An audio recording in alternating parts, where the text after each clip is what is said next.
All right, we are live. I'm Father James, and this is the Barely Protestant YouTube channel. And we are going to do a video that's kind of been a long time coming. Actually, I might have done this before with, oh, wow, we already have 10 viewers. Oh, wow, that's kind of crazy. Let's see. Yeah, I'm going to do a video responding to Brian Holdsworth. I think I've done one or two on him before, but he has become increasingly unreliable as a person for YouTube stuff, for information on Christianity, especially on those who are Protestant. And it's been really just frustrating watching it. One of the things I cannot stand is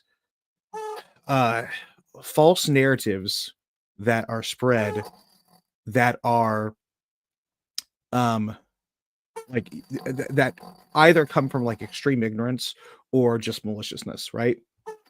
These are things that you can very easily look up and correct. The slightest bit of studying or research online, Googling, Wikipedia, for Pete's sake, will help get rid of these false claims, So what that tells me is when you are presenting or giving a video where there are just obviously debunkable claims, right? Like things that are very obvious. Like I'm trying to think of an example on the other side, right? So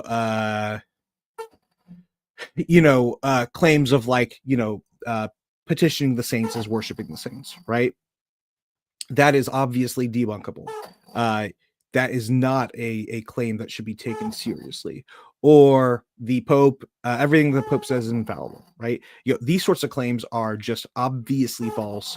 And what is being told to me by the person who says that is that this person does not care about finding the truth. This person cares about reinforcing a particular narrative, to the point where ignorance is okay as long as the ignorant claims reinforce the narrative, or lying is okay as long as those lies reinforce the narrative. And it is either one of those. Let me see this right here. To be fair, Brian Holdsworth is a pretty bad representative of apologetics. Other Catholic YouTubers point out his issues regularly. I haven't seen that, and maybe they have. I know Michael Lofton, and he got into a spat about a year or two ago. But yeah, barely connected to the internet Protestant. Hey, not anymore. Hey, I got it. It's all working well. Hey, it's working well. It's going to be fine. We're going to be good. We're good. Yes, that's because they don't have anything better. Haha. I thought the wise and the foolish. I thought this was actually making fun of me, like mocking me as being Protestant or something. But yeah, okay, yeah, it's making fun of. Oh wow, we have 17 now. That's awesome. All right. Anyway, so I did some notes. It took me about an hour and a half to look up some of this stuff and get it all notarized and everything. Scholastic Answers has in the past, and Trent Horn did that video about judgmental Catholics, which felt directed at Brian. I didn't see. I'd love to see what that one is with Trent Horn. I'm not surprised. Christian Wagner mocked or responded in criticism to Holdsworth. I have my disagreements and dislikes concerning Scholastic Answers, but the one thing I will I will point out is that he does. He does go after other Roman Catholics. So yeah. Let's see. Scholastic Answers points out Brian Soldiers. Yeah, okay. Yeah, I'm not surprised. Yeah.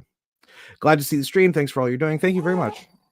Grace and peace. Reformed Catholic. Hey, good to see you. I really hate the Catholic Protestantism is one church ugly argument. Yeah. Yeah. And he kind of goes around that. He doesn't quite go on worship, although I've seen some recently. In fact, just the other day, I was listening to a podcast with a Roman Catholic, and I can't remember this guy. He's recently come on my radar. I can't remember his name, though, right now. But like the Protestant casually mentions divine simplicity, and the Roman Catholic, who at this point had been kind of more or less charitable, kind of ignorant of Protestantism, I would say, at this point. But like he goes, "Oh, I'm surprised that a Protestant knows about divine simplicity," and just like very condescending. And I don't think he meant it per se, like in a very like I'm being a jerk to you kind of way. But it still is like just that idiocy of like Prots don't know anything other than big megachurch thing. It's incredibly frustrating. No, I'm saying the papists don't have anything better. Just to clarify, I'm a Lutheran. Okay, yeah. No, I wasn't talking about you earlier. I was talking about the wise and the foolish. I thought like I glanced at it. I was like, oh, is he making fun of me? And he was making fun of me, but in a lighter hearted way. Or worse, Anglicans didn't build their beautiful churches. Yeah, we don't. Yeah, we know. This one just popped out. We actually stole this parish from Roman Catholics, and we like called them all witches and burned them and everything. That's how it works out. Christian Hawkins, like what did Roman port builders from the Vatican, even if England was Catholic when the cathedrals were built, the English still built them. Yeah. Anyway, let's go ahead and get to the thingamajig today. I actually had it and then I stopped it and I need to get back to it. All right. So let me know if there are any audio issues. There should not be any. I've gotten this kind of down pat now. I think it's all good. So here we go. Let me just preface anything I say in this video by admitting the fact that I've met a lot of amazing Protestants, especially in that time prior to my joining the Catholic Church, that time of exploration and meeting people from different faith persuasions. I met so many people who were obviously sincere witnesses of what it means to be a disciple of Jesus and people of goodwill who were doing their best. And there was obviously supernatural graces evident in their lives. But the more I learned. All right. So I really hate when people do this. It's so annoying to me when it's like, well, let me present these lies about Protestantism or about any sect. Like, honestly, I hate when evangelicals do this. Evangelicals do this with Roman Catholics. Actually, this past year did one that Joel Webbin made false claims about Roman Catholicism. I did a video responding to that, being like, these are just false claims. They're not true. The whole let me be nice and say nice things so I can cover my butt and not have to deal with like, well, if you point out that these things are false or mean or whatever, I just be like, well, hey, I like Protestants. I think they're cool. Yeah, like I hate that. It's a rhetorical tactic. It's not actually. It's not helpful, especially when you're presenting lies. Right? There's one thing if you are presenting true facts about the thing that you're critiquing, but when you're actually presenting actual lies, oh no, that's fine. Okay, my Anglican office book just fell down. I was trying to put it back in my shelf or my little book thing here. Anyway, Father James making watch Brian Holdsworth feels like the torture scene in the Clockwork Orange. I haven't seen A Clockwork Orange. I know about it. That's the one with I can't remember. Anyway, the guy who was like a absolutely evil like teenager who ends up having to be reformed into being good or something like that. I can't remember. Anyway, so yeah, I'm still subscribed to him. I just noticed, but it's got the thumbs down. Anyway, let's continue on. Learned about Protestantism, the more I studied it, the more I encountered things that, looking back, I think that so many of those people would have been shocked to learn about themselves. And I wonder if they had been shared these things, that they would continue to identify with even just that general pedigree of Protestantism that all of these various denominations are descended from. Simultaneously. All right, so these are going to be largely personal attacks against Martin Luther. Not exclusively, but these are largely personal attacks against Martin Luther. And we're going to touch on those as we go through them and everything. But like Roman Catholicism is not this pristine faith that has no problematic leaders. And I think that this is what gets so frustrating, is that there's this idea of like, well, Luther say naughty thing, therefore Prot's evil and Prot's bad. But, the papacy, very turbulent history, and we'll get into some of that. But that's okay. That's okay, because it's one true church, right? So like we presume that the one true church is the one true church here, because that's Rome, right? Rome's one true church. and we presume that Prots are not part of the one true church, and then we work backwards from there and just justify those two positions and say whatever we want to say. It's so I hate it. It's such a stupid argument, and I really am tired of just uncritical sort of criticisms, like where you're not actually looking at your own criticisms and saying, am I just being a mouthpiece, a blind, would blind be it, or just sort of a blind mouthpiece, I guess, that mixing metaphors there, but that just sort of spouts whatever helps the narrative that I already like. That's not how you do truth. That's not how you do apologetics, unless you want to do dishonest apologetics, right? If you want to do dishonest apologetics, it's a great way to do it, right? But apologetics should actually be something that is that they should be seeking truth, right? And this is the part where, like, okay, part of me loves apologetics, but there are so many bad apologists out there. And Brian Holdsworth right now is representing himself to be a bad apologist because he is going to be giving very dishonest lies, actual lies. Now, when I brought this up on X with him, I think I posted him in there or something, or maybe he just saw it or whatever. His response was like, well, it can't be lies because they're not intentional. I go, no. It's a lie still, whether you intend it to be a lie or not. Now, I'm not convinced that these are not intended, right? That could be the case. But let's just presume, for charity's sake, right, that these are non-intentional. These are so easy to debunk, right, that you really don't need more than at the most 2 hours of basic research to counter this sort of stuff. I prepped for about an hour and slightly over an hour for this. I set it back half an hour because I was just finishing up, but literally just looking at from what local time, 12 to 1. I got here at the church at 12, and that's with me doing other things too. I had other things I had to do, so really it was less than an hour. Basic things of, like, is this true? Looking it up online, finding sources, all that sort of stuff, right? So no, it's not a and if you can't add an hour or 2 hours to a video just to make sure that what you are claiming is true, and I mean, like, in research towards a video, then you have a problem. Like, you have a problem of some sort. Personally, I don't mind Brian Holdsworth when he addresses Catholic issues. He's just terrible when he ventured into Protestant. He is, yeah. Like, I like his positive stuff for Rome or for Catholicism in general, right? And Catholicism in the sense that I would use it, not the way he would use it. But, like, there's good positive stuff, and I used to really like him. But then he got into this Prot thing, and I don't mind criticism of Protestantism, right? I don't mind criticism of Anglicanism. I don't mind. I will be the first to give. I can give so many critiques of Anglicanism as an Anglican, right? But when they are rooted in just dishonest claims, that's where it becomes a problem.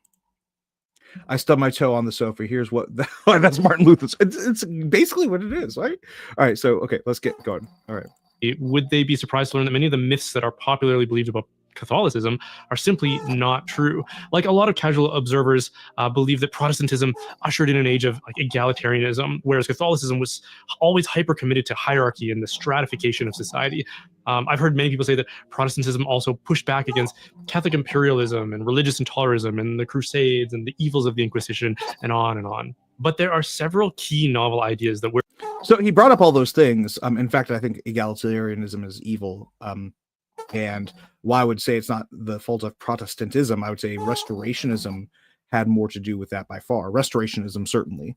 And he's probably almost certainly conflating Restorationism with Protestantism in all of his critiques. So, like, if that is his, like, view, then I would say, well, yeah, egalitarianism is brought in by, quote, Protestantism, really Restorationism. And that's bad. I don't think egalitarianism is good. I am a patriarchalist. Anyway, I don't know if participating in leadership helps the Anglo. I'll go, but here's hoping. Oh, thank you very much, Unit. Appreciate it. Apologetics makes me realize how irrational I truly am. I'll watch one Christian Wagner video and want to go full RC. Then I watch Brian Holdsworth recent videos and change my mind. Yeah. All right. Anyway, and then he brings up all these other things like, oh, props claim this sort of stuff, but it's like, well, I mean, I guess I don't know. Like, he's just giving a sort of passerby about it, and that seems a bit more rhetorical, but whatever. I guess, like, maybe you'll do a video or have done a video on that. So maybe he's already done videos, but at least link the videos. I don't think he ever did. Or maybe say, I'll do a video on those sorts of claims. We're introduced by the Protestant Reformation and the so-called reformers that most people, especially those casual observers, are less familiar with and might be surprised or even shocked to learn about. I know that every time I was exposed to these details, I came away feeling a bit shocked myself, especially when I, again, was investigating Christianity as a new convert. And the first thing that I'll share, which might be surprising or even shocking to some people, is that the Protestant reformers didn't believe in the supernatural or specifically miracles.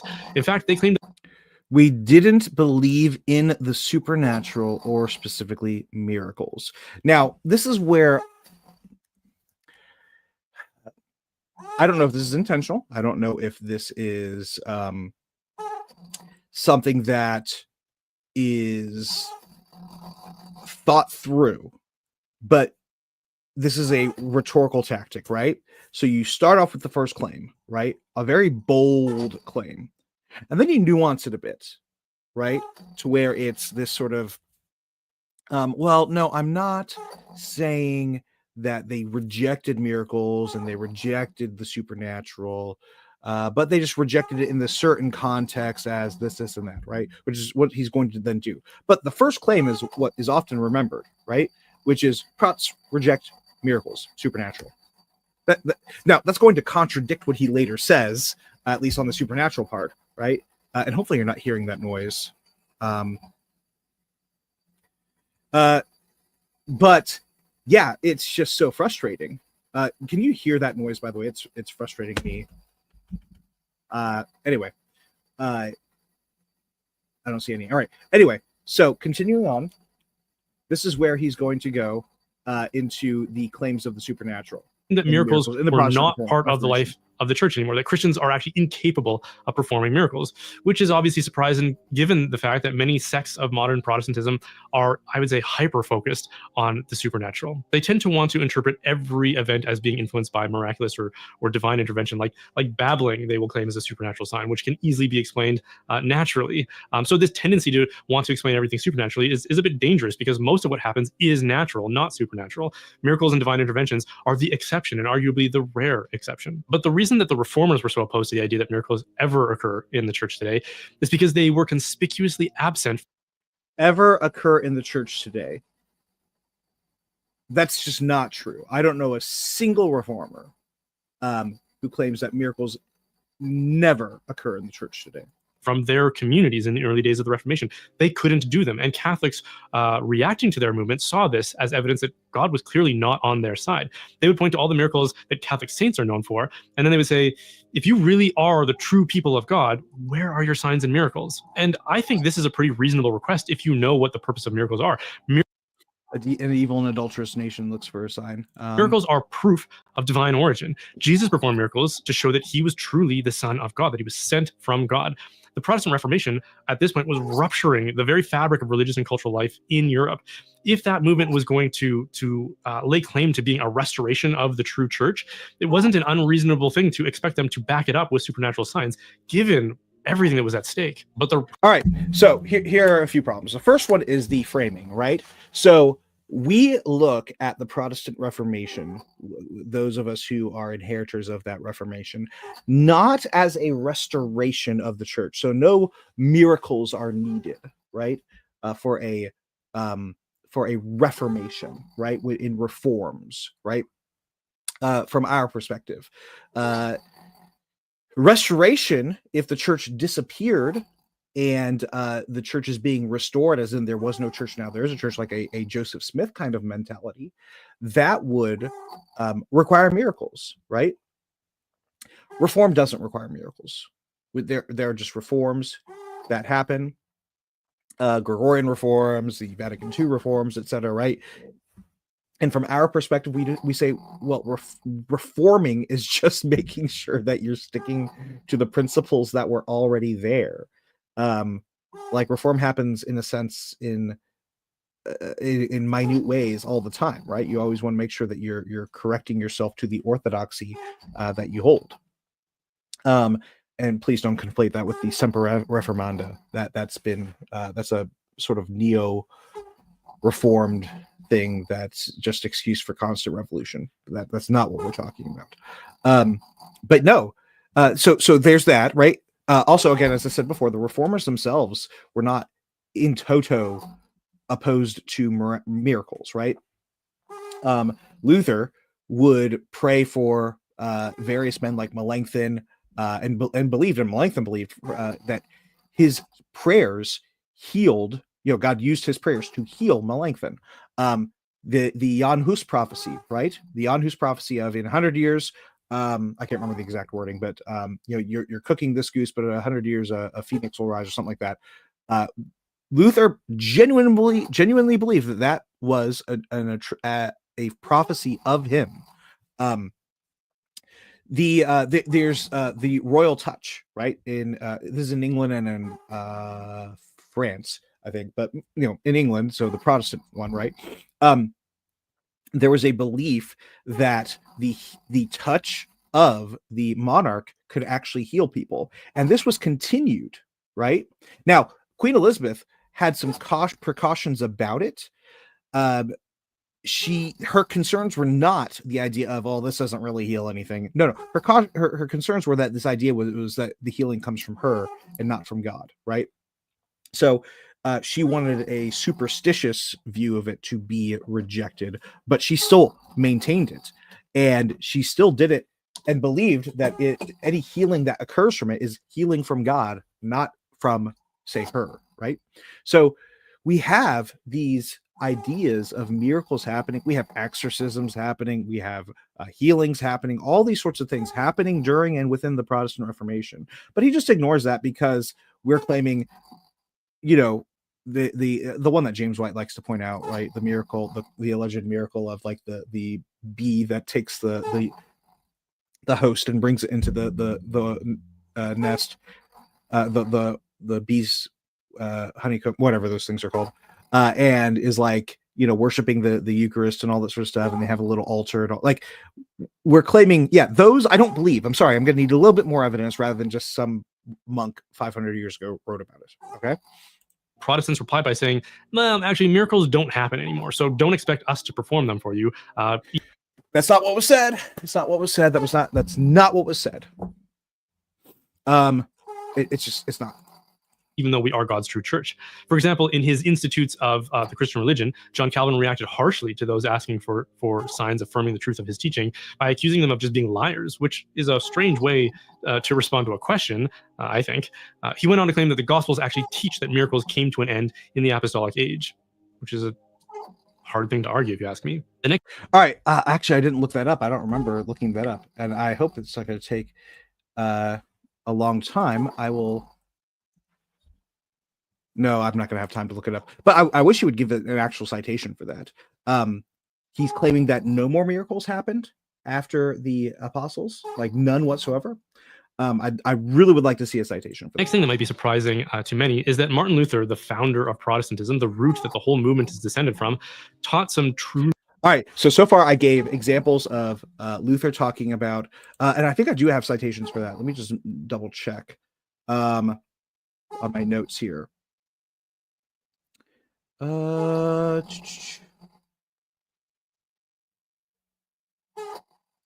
Yeah, I've got written here. Melanchthon fell seriously ill. This is during 1540. He seemed close to death, so Luther was praying for him. And Melanchthon is like the right-hand man of Luther, by the way. He's sort of the balancing act of Luther, where Luther is very, and we'll get into this a little bit as well, but just very like bombastic and exaggerates and all that sort of stuff. Melanchthon is the systematic theologian who is much more nuanced and careful with his wording, right? Let's see. No, I didn't write the. Okay. Maybe it's Institutes of the Christian. I have it here. Okay. Institutes of the Christian Religion, book 1, chapter 5, is actually where Calvin talks about how the miraculous acts could still happen and are rare, though, and should not be used to validate doctrine, right? So you don't get to just say, oh, look, miracles, therefore my position is true. This happens by false religions all of the time. You don't get to just say, oh, well, there are claims of miracles happening, therefore it's true. That's not how it works. Truly insane things, which is important to know because some Protestants regard him as something like a canonized saint. Now, some of these records are based on things Luther supposedly verbally said to friends in a collection called Table Talk, which were collected in volumes known as Luther's Works within. Anytime Table Talk is taken seriously as sort of a critique of Luther, you know that this is going to be bad. These are Table Talk is notes jotted down by people during literal, just like they after a teaching session, they're drinking alcohol beers around the table, right? And students are just sort of jotting down notes, right?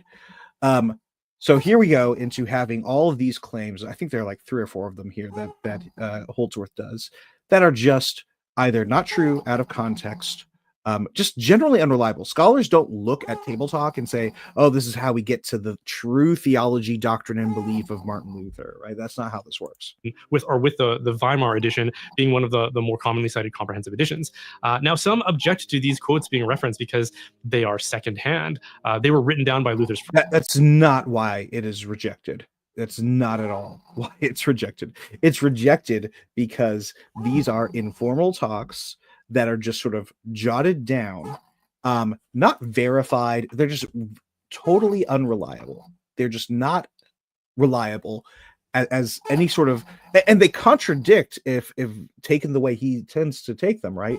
They contradict the actual formal theology, the liturgy, the doctrine that Luther himself espoused. So, like, we need to reject what he actually says and publicly says and teaches, and instead go for hearsay in informal writings that were just collated, oftentimes not even complete sentences, right? Like the adultery one, I think is incomplete sentences, just sort of statements, kind of, if I recall correctly. And then like go from there. Like we need that one. That's the real thing. It's just like, this is, you are looking for, right? You are looking for words that you want to be true so that you can condemn a religious tradition that is not your own. Friends and his pupils and his colleagues. But here's the thing, that's how history works. The sayings of Socrates and Jesus himself are all secondhand. In one passage, Luther is claimed to have said this: Christ first became an adulterer at the well with the woman, again with Mary Magdalene, again with the adulteress whom he dismissed so lightly. Thus, the righteous Christ must first become also an adulterer before he died. Now, there's no context to that quote, so it's hard to know what the heck he was talking about. Maybe. Yeah. So again, these are taken out of there's no context. So like by nature, you don't have a context for it, right? So there are a few different ways that this is, if this is even an actual quote from Martin Luther himself, right? If it is a quote from Martin Luther himself, there are a few problems with this, right? The first one is, it's probably talking about, and this is what I think, it's a mixture of these two things, right? It's probably talking about how sort of like he was being accused by the Pharisees of being an adulterer, in the sense of like they would go after anything sort of towards him, right? So hey, he's with this woman at the well, and was that one of them? I'm trying to remember. At the well with with a woman at the well. Oh, an adulterer, because that's scandalous. Oh, Mary Magdalene, because she was a prostitute. Which more recent, not more recent, but like there's ambiguity in whether or not she is the adulterer, Mary Magdalene. But anyway, But that was a very common sort of again with Mary Magdalene, again with the adulteress whom he dismissed so lightly, the woman, he is without sin, cast them. So the idea is like he is identifying with the adulterers, right? And that is what he does in his death, is he identifies with the sinner, yet he himself is without sin, right? So we recognize that any sort of the slightest bit of charity, right, would help with the understanding of this. Claiming that Jesus engaged in adulterous acts is not what Luther was saying. I think we can get rid of that idea. And it is so obvious that this is not what he is meaning. That you are demonstrating that you are dishonest in your pursuit of truth, that there is no actual pursuit of truth. There is that you should not be bringing this quote up as a critique.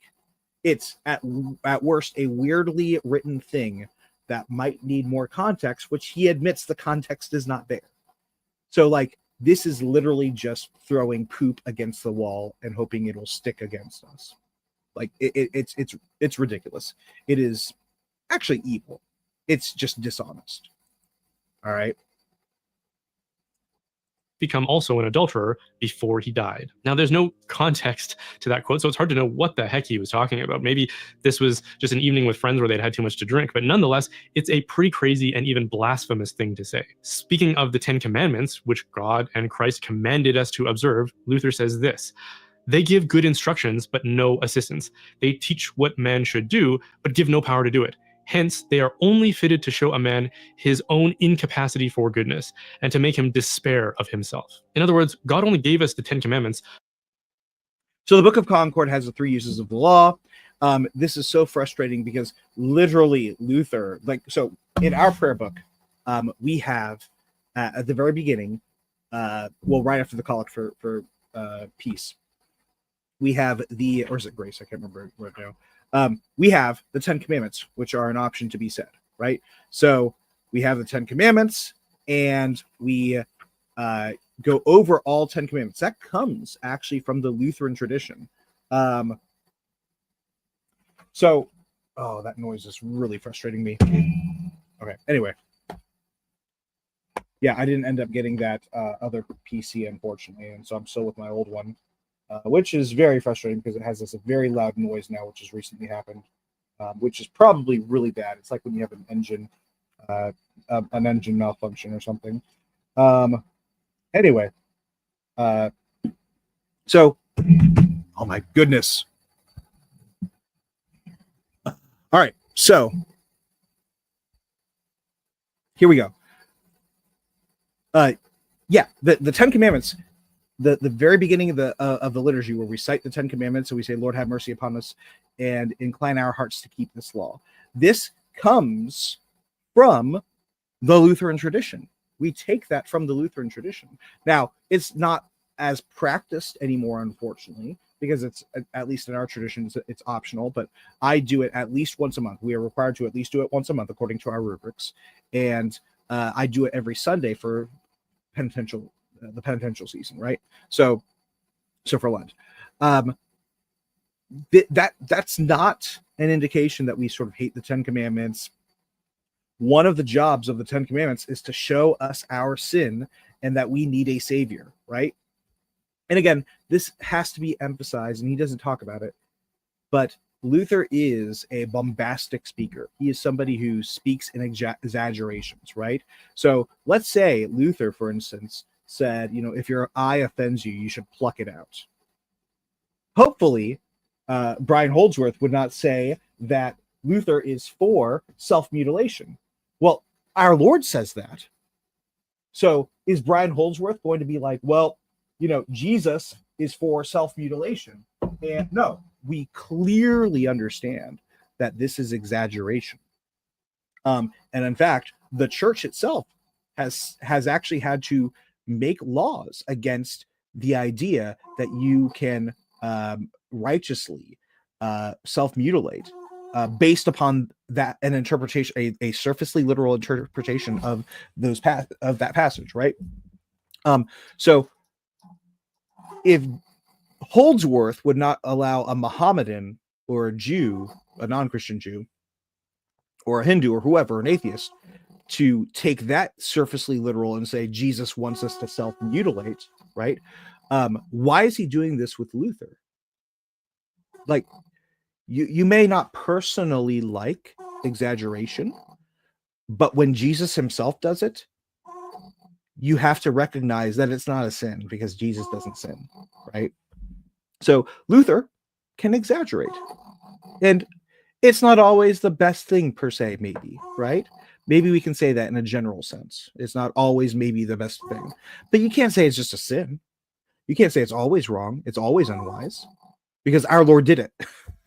Unless you want to contradict your own church, that you're claiming that the early church is what you are part of. And I mean, I would agree. I think Roman Catholicism is a branch of the early church, right?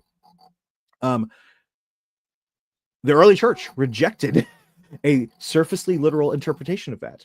It's very obviously not what Jesus is intending in his words, that you literally pluck out your eye if your eye offends you. So that we would fail in attempting them, like a cruel cosmic joke, which, yeah, admittedly, some of the 10 Commandments are difficult to observe, but a lot of them just depend on our goodwill, like loving God and not being idolaters, like not using the Lord's name in vain, like keeping the Sabbath holy, honoring your father and mother, don't steal, don't murder, don't lie. I mean, maybe that's a high standard for some people, but it isn't unreasonable. He also said, okay, but like, we all believe in original sin. We all have committed sins, and like now Brian Holdsworth is, I think, going into Pelagian territory. Like, that's what it seems like he's doing, and this is why you need to be able to like know your theology and stop just shooting from the hip, right? When you clearly don't understand your own theology. Original sin is still a thing, and we are daily tempted with sins, right? So it is difficult to keep the 10 Commandments. When Jesus speaks, right, how even lusting after a woman is committing adultery in your heart, that's a breaking of the 7th commandment. Or is it the 6th one, I think, for you guys, right? So like, no, they are hard to keep. And if you've broken one, you've broken all, right? this pretty shocking thing about the 10 Commandments. He said, if Moses should attempt to intimidate you with his stupid 10 Commandments, tell him right out, chase yourself to the Jews. And I could quote more of Luther on the Jews, but my video would definitely get taken down. This is just common for everyone in the Middle Ages. Like, it's unfortunate, but it's true that a lot of people just hated the Jews and would say incredibly disparaging things about them. Now, it doesn't mean that like we sort of like love the beliefs of non-Christian Jews, right? That, you know, Judaism is a false religion, right? But like, yeah, like everyone sort of had a lot of hatred for Jews. In fact, what's interesting is like England itself was one of the more restrained when it came to its dealings with Jews. Let me see. I got a lot of notes here. I'm barely going through them though. Let's see. Word miracles. Where are we at with this?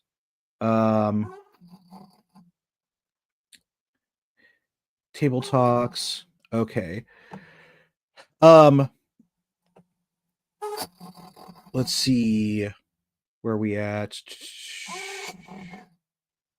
How to use the table talk. Okay. Anyway, let's continue on. Whoops, I clicked on the wrong thing. Which should give you an idea of how hostile he was towards the Jews and how egregious some of the things he said about them were, even those particular Jews in the Bible. Luther also famously taught that man has no free will. And oh yeah, that was it. The stupid thing. All right. The stupid thing. Okay.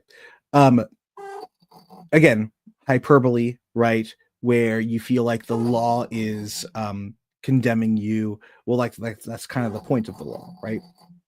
One of the points of the law is to condemn you, to show that this is straight from St. Paul, by the way, to show you that you are a sinner in need of a savior. It's the whole law and gospel distinction. Now, some people complain about that and give a mature response to it. there are things like where the law gospel distinction can get too dichotomized, right? Where anything that's a command is purely law, and anything that is the gospel has no law aspects to it whatsoever, right?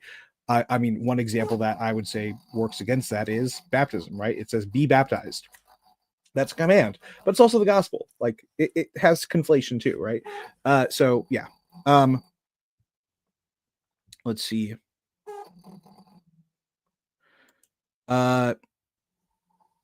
This is a false citation completely. Let me go ahead and look at this. I searched the Luther's Galatians commentary on Kindle, read all the keywords about Jews, Moses, and stupid separately, and nothing close comes up to what is cited in the Galatians commentary. Wow, yeah. No, I don't have the Kindle edition right now or a Kindle thing here. Let's see. Though Luther's on the Jews and Lawyers is deeply, deeply problematic, a bit of important context for it is that he was responding to a Jewish work titled On the Christians and Their Lies. Yeah, I didn't know about that. But also what's important to note is that prior to that, and I got this from Dr. Jordan Cooper, is he had a much friendlier attitude towards the Jews. And when they rejected the gospel, that's when he started getting mad. And he's a very temperamental man, right? That like one of the faults of Luther is his like very bombastic attitude where he would like get personally affronted by stuff like that and then would overreact, right? And again, this kind of talk towards Jews was not uncommon on the Roman side, Eastern Orthodox side, Protestant side. In fact, again, if anyone, the Anglicans were a lot more reserved. And then also, I'll point later when he gets to the witch hunts thing, a lot more reserved on the witch hunts thing also. In a span of 200 years, for instance, about 500 at most are estimated to have been killed in England for witchcraft in about 200 years. That's coming from the 16th century to the 18th century, right? I know this is surprising to a lot of Lutherans because they always, whenever I make this claim, they say that no, that was John Calvin. But no, when it applies to salvation, Luther taught this too. In On the Bondage of the Will, which was Luther's writing, one of his works. Oh, did I skip something? Let me look at my notes again. All right. Table talks. Oh, that's the one I wanted to bring up too.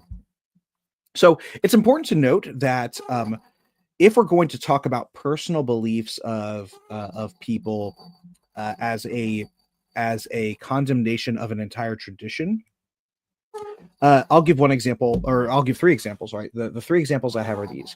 First, St. Thomas Aquinas believed that aborting a baby before 40 days were up was still a sin, a grave sin, but it was not actual homicide because it was not fully, the child was not actually a human, right? This is utterly rejected by Rome today.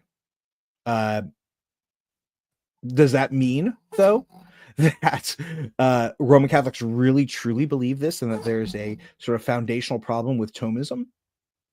No. It's just like this is an error. We disagree with St. Thomas Aquinas on this and correct him and move on. This isn't an indictment on the entirety of Thomism, right? The Banquet of Chestnuts has about as much reliability as the Table Talks, right? Very dubious, and someone who would know was the one who gave the information about it, but that's the only source we have. Now, what is the Banquet of Chestnuts? Is Alexander VI had a banquet with his illegitimate son, who's a cardinal. By the way, that part is true. And they invited allegedly prostitutes to have an orgy, right? There's not enough verification to make this claim like reliably true, right? It's not at all out of reality. It's something that feasibly could have happened, given especially Alexander VI, and given especially the what's called the pornocracy, right? This is a Borgia pope. Like they did lots of really bad stuff, murder, adultery, all that sort of stuff, right? but you don't get to just sort of point to that and be like, well, the entire everything is, all of Roman Catholicism is false, right? You don't get to do that. Pope Julius III had a boy sex slave. Yeah.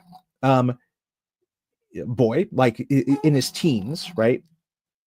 And that one's verified.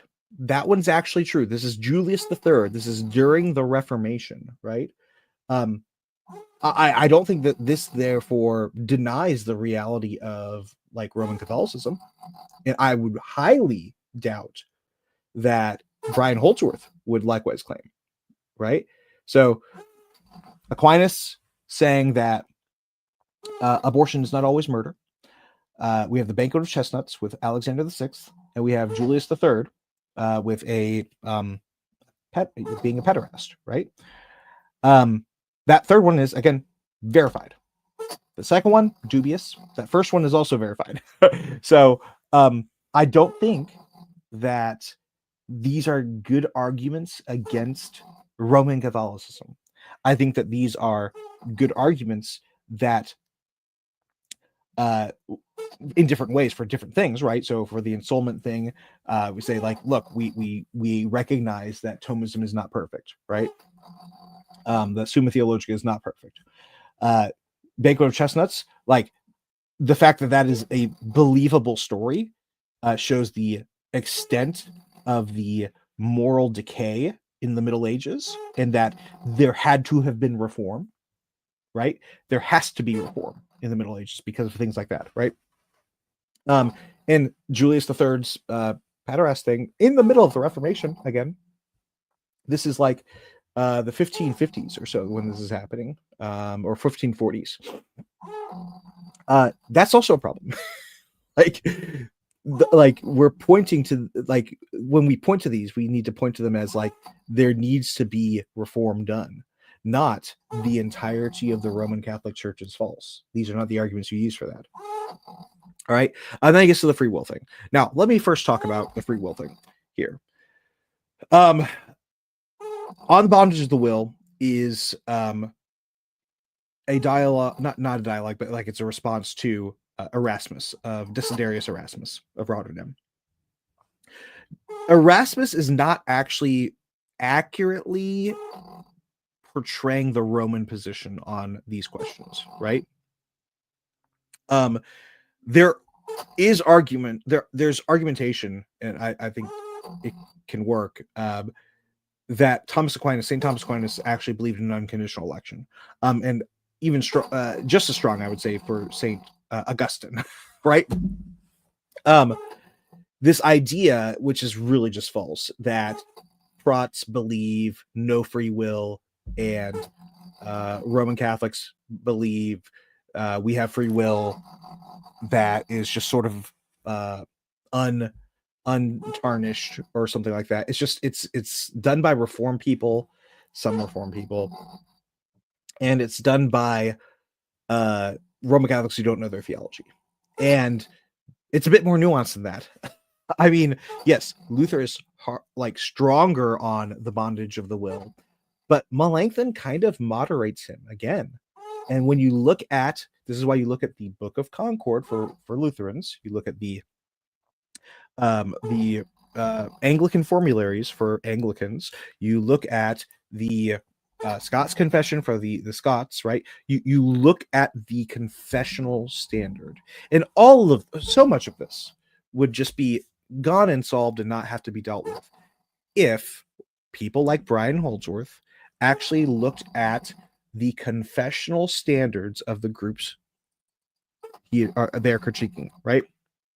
So if I want to critique Roman Catholicism in an academic way, in a way that says, hey, this is why I believe Roman Catholicism is false, I don't go to Aquinas' ensoulment idea, the Banquet of Chestnuts, Pope Julius III's pederasty thing, right?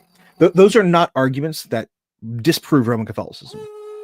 Likewise, none of these claims that Holdsworth has brought about disprove Protestantism. And this is where it gets frustrating. Like this is so obviously true that you should not be using these as a disproof against Protestantism. And what you're just doing is mudslinging. Otherwise, you're basically just mudslinging. He said this: with regard to God and all that bears on salvation or damnation, man has no free will, but is a captive prisoner and bondslave either to the will of God or to the will of Satan. This stems from his view of salvation as being a free gift of grace, which of course it absolutely is. But somehow Luther arrived at the conclusion that if we cooperate with grace, then it can no longer be called grace, which of course doesn't follow logically at all. If I give you a gift and you just throw it in the garbage, it's still a gift. The fact that you threw it away just makes you a bad person. And so is the case with grace. Grace is a free gift. We either receive it and allow it to transform us, or we reject it. But there's definitely a dimension of our choice in the matter, and whether we receive it or reject it doesn't change the fact that it is grace and it's a gift. This is why he also says of Judas, that he says this, quote, his will was the work of God. God, by his almighty power, moved his will as he does all that is in the world. In other words, God performed the betrayal. I mean, you find the same sort of idea. Well, no, not God performed the betrayal. No, but the same sort of idea in St. Thomas Aquinas and in St. Augustine. Like, you have to deal with your own tradition for this. We all in the West and in the East, it should be the same thing, claim to be Augustinian. This stuff stems from St. Augustine, right? And so, like, this Pelagianism that you're espousing, Brian, is just rejected by your own tradition, right? Not Judas of his own will. And this is just where... This is why something like compatibilism, and there are inaccurate understandings of compatibilism that tends to be more in the Reformed camp, but for now, let's just ignore that. This is why compatibilism, God's sovereignty and man's free will, is an important thing to understand, where both work together. Faith alone theology kind of binds you up in conclusions that you would rather avoid, I would think. Faith alone theology does not teach that. Oh my goodness. Okay. No, that's just a ridiculous statement. And it's going to be contradicted by him later. Something else that seems to be barely known or understood about Luther and the other reformers is that they were fideists. And now, if you're not familiar with that word, we're not fideists. We're not fideists, and that's so stupid of a claim. It's just so obviously stupid of a claim. Understand what it means. You have to understand that from the earliest days of the church, there was like this tension between faith and reason. Both of these were considered forms of knowledge of the truth. Reason tells us about the things that we can know through our own power of mind, our faculties of reason. Faith tells us about the things that we can only know when God reveals them to us. For example, we can know that God exists through reason. That's not a doctrine of faith.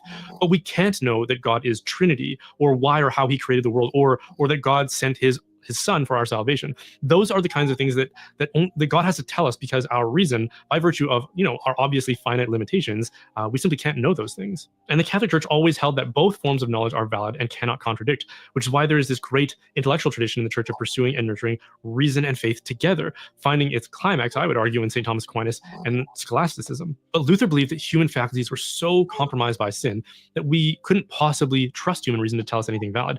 Regarding reason, he said this: reason is the greatest enemy that faith has. It never comes to the aid of spiritual things, but more frequently than not struggles against the divine word, treating with contempt all that emanates from God. He also referred to reason as the devil's bride and as a whore that could not be trusted.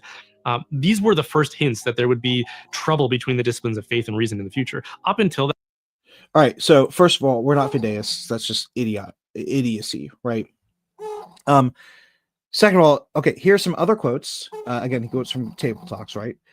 Here's what he says. I think I didn't put the full citation, but I think it's his lectures or commentary on Genesis. I think if this is how I understand it, I think, if I recall correctly.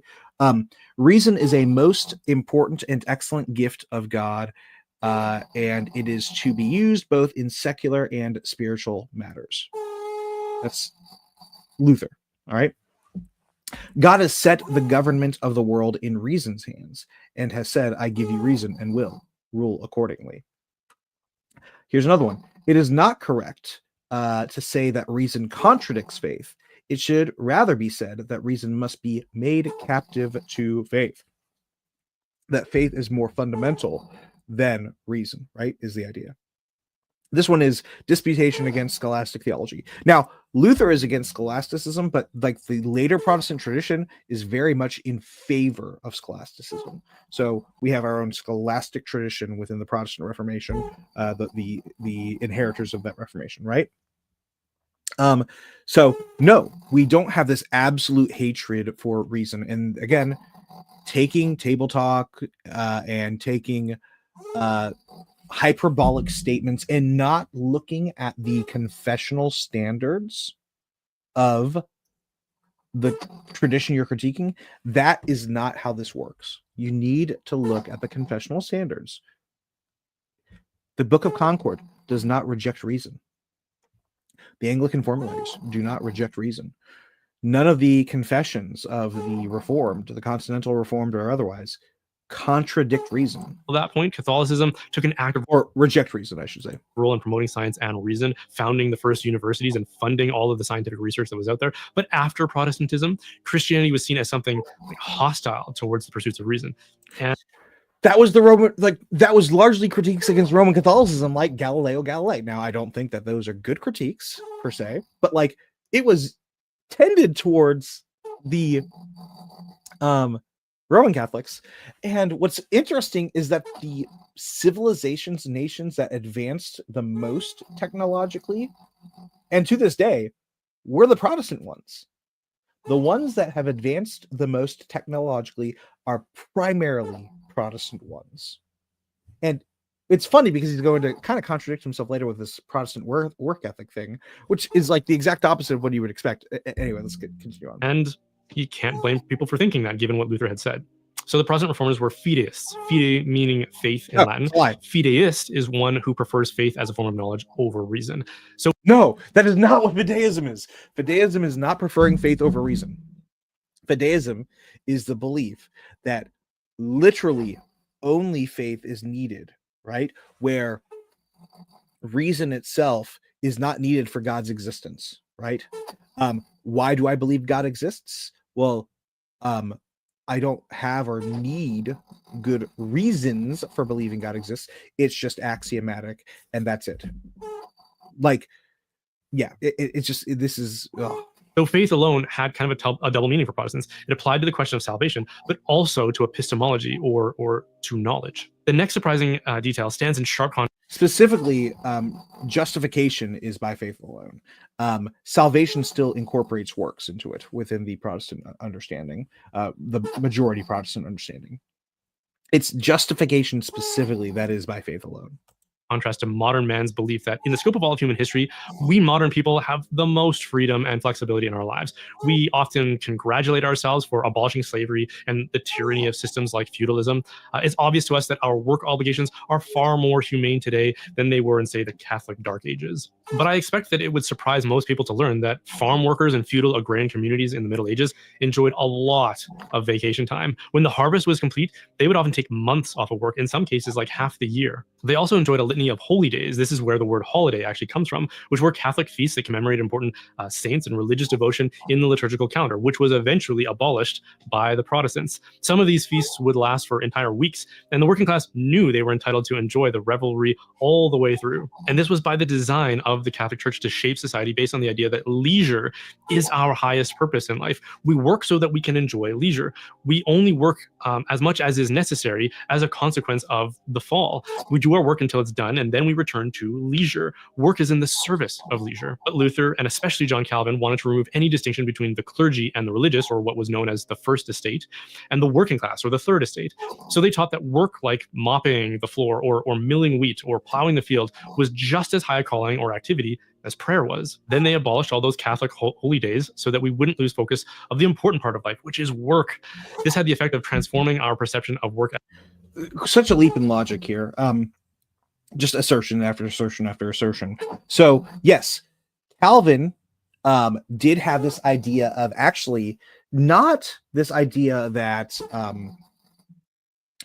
how to explain this.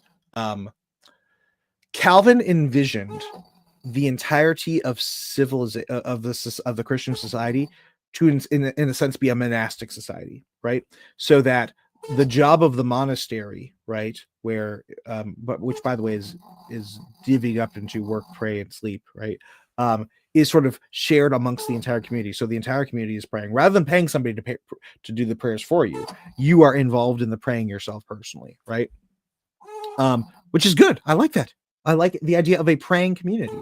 Now I'm not going to take it the exact way that Calvin does, right? Now in this, he talks about how, like, I think Calvin and Luther, which is a really odd claim, get rid of the calendar. That not true. I don't know how much of the calendar Calvin got rid of, but Luther didn't get rid of the calendar. The Anglicans didn't get rid of the calendar. This is the first and second prayer book, 1549, 1552. 1549 is very traditional. 1552 is very reformed. Both of them have calendars. Both of them have multiple feast days every month. Multiple feast days every month. So the idea that we got rid of the calendar is just insane. It's stupid. As a necessary evil to a replacement of leisure as our highest calling. So, by the way, he's getting this all from, who is it? Max Weber, early 1900s, sort of sociologist or whatever kind of guy,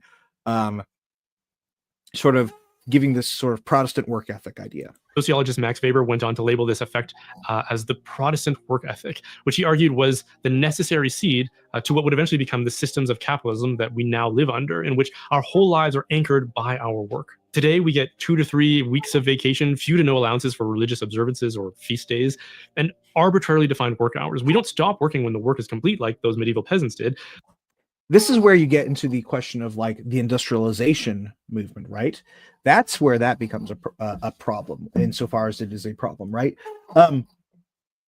And I mean, I have mixed feelings. Like, I do like the idea of us advancing technologically, right? But when we advance too quickly, that can be a problem. And the Industrial Revolution brings about a lot of good, but a lot of bad. It's a mixed bag, right? So this needs to be hashed out a lot more from him. We keep working until the clock says that we can go home. Another surprising detail is that Protestants were far more fanatically obsessed with witch hunts and witch trials.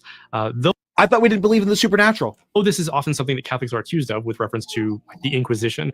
But the Inquisition was actually historically ambivalent towards witchcraft, claiming that it was just largely a pagan superstition and not worth paying much attention to. But Protestants were big on witch hunts and witch trials, which reached a fever pitch in the later 16th century once those Protestant territories were becoming well established, especially in Germany. Germany was the hotbed, no pun intended, of both Protestantism and witch trials. And yes, this spilled into Catholic territories in Germany as well. But considering the fact that the church had always taken a very skeptical view of the existence of witchcraft, it's likely that this wave of obsession originated in the Protestant hysteria. I don't even know how to do that. Like, it's just like, well, Roman Catholics did it too, but we're just going to blame Protestants anyway, because we want to blame the Protestants. It's just, this is where you demonstrate that you have no desire for truth, Brian. You have absolutely no desire for truth. And yes, that's a bit of hyperbole. You desire for truth on what time it is. Okay, so that's one example. No. I'll give an example, like I alluded to earlier. During the from the 16th century to the 18th century, I looked this up. About at most 500 people were killed by witch hunts, right? In England, okay. Largely a Protestant, like at that point, yeah, like most of that time, by far, Protestant. 500 in 200 years is not a horribly big number. And this is presuming also, by the way, that like the majority of them are even innocent, right? Because practicing witchcraft, I don't know about you, but I think that witchcraft actually exists, right? Thou shalt not suffer a witch to live. I don't think that God in the Old Testament was saying witchcraft is not real, but because people think that it's real and delude themselves into thinking it's real, therefore we should kill them. Is that what your position is? Do you reject the supernatural, Brian? Do you reject the supernatural? And it's not just like, oh, well, I heard a rumor that somebody was levitating a spoon, therefore let's kill her. Like, oftentimes there were actual crimes associated with these things.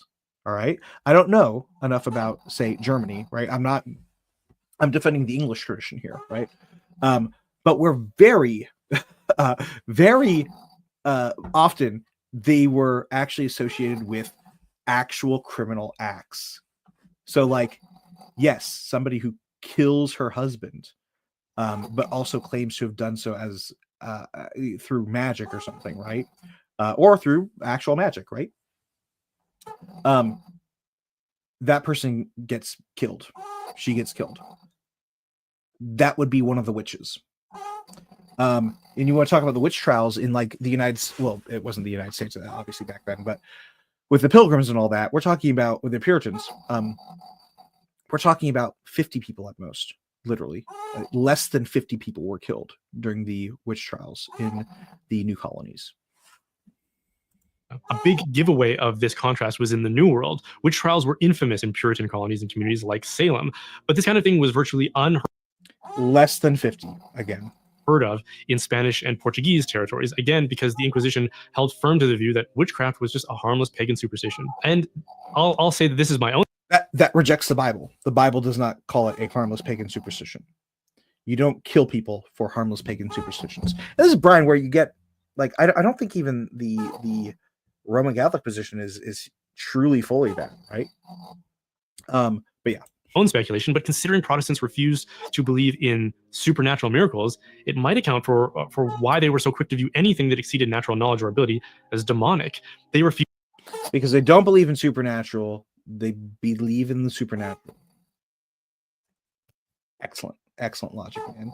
Used to believe in miracles, so when they occurred, what explanation are you left with other than witchcraft? The last thing that might come as a surprise is that Protestants weren't the first to translate the Bible into the vernacular.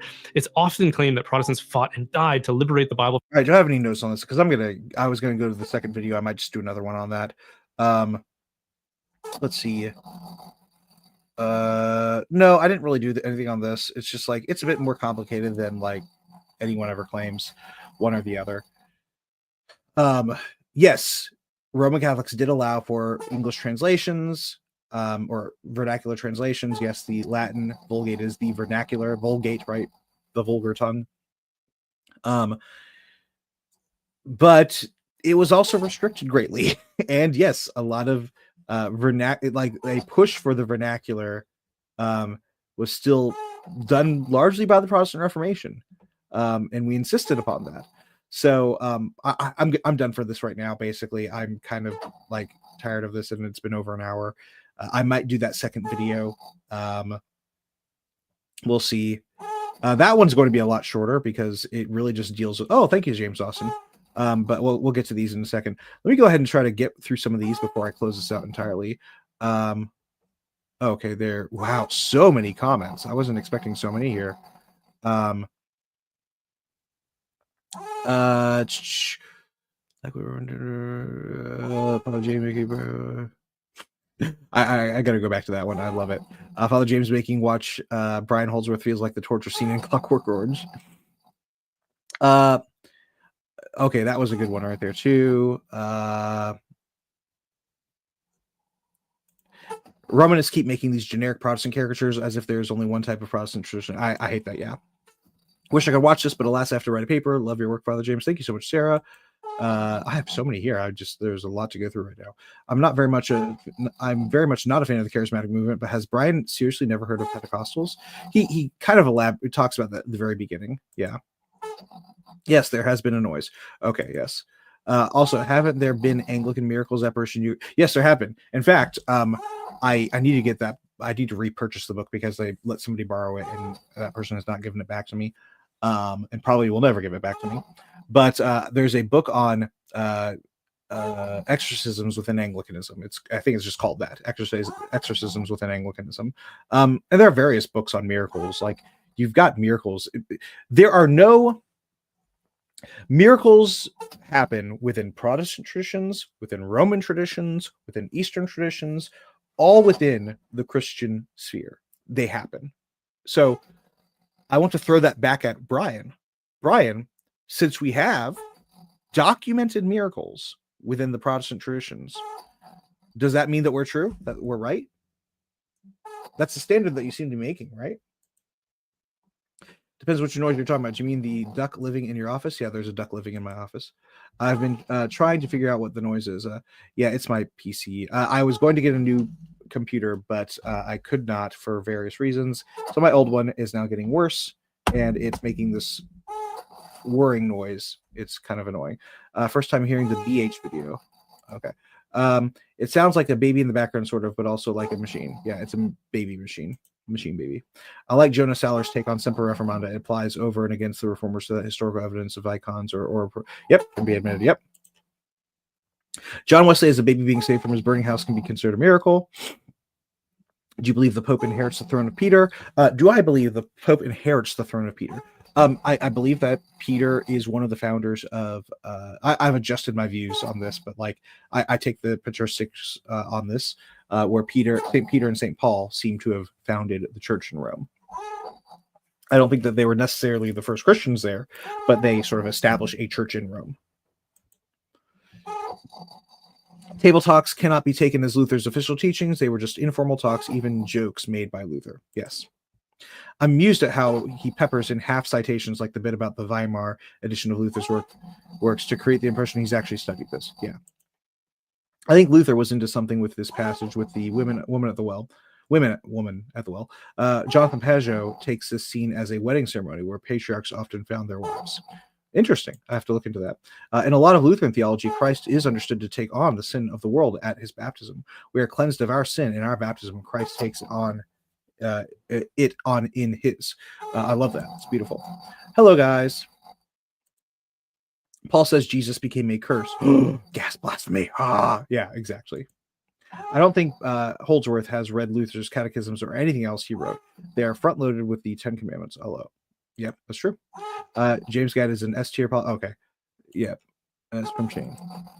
All right. James Gadd is S tier theologian. Thank you. S tier theologian. Is he trying to say we can always uphold the commandments? That sounds like what he was saying. I searched the Luther's Galatians commentary. Okay, I read that one already. This is a false citation completely. Didn't Jesus say only a wicked generation needs signs and miracles? I pointed that out before, yeah. Though Luther's on the Jews and lies deeply. Okay, I read these. Not really. Let's see. Hello, I'm watching from Brazil. Hello.